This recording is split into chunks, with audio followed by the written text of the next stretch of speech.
Hello guys, आज म बसन्तपुर घुम्न गएको। पानी परिदिरहेको मलाई पनि एकदम रमाइलो लाग्छ पानीमा रुज्न।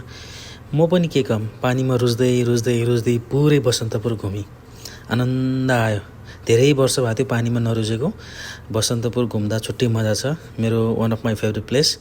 मजाले पानीमा रुजियो, घुम्यो, फोटो भिडियो बनाइयो, मिठो मिठो कफी खाइयो, अनि बसन्तपुर मजाले घुमेर अनि घर फर्कियो। र यस्तो दामी टाइमिङ भयो कि बसन्तपुर घुम्न जाने। र बसन्तपुर एकदम राम्रो प्लेस हो है साथीहरू। यसो फुर्सद मिल्यो भने जानु, घुम्नु। त्यस पुरानो चिजहरू याद आउँछ। म पहिला त्यतिर धेरै घुम्थेँ, त्यहाँ एकदम खुसी भएँ।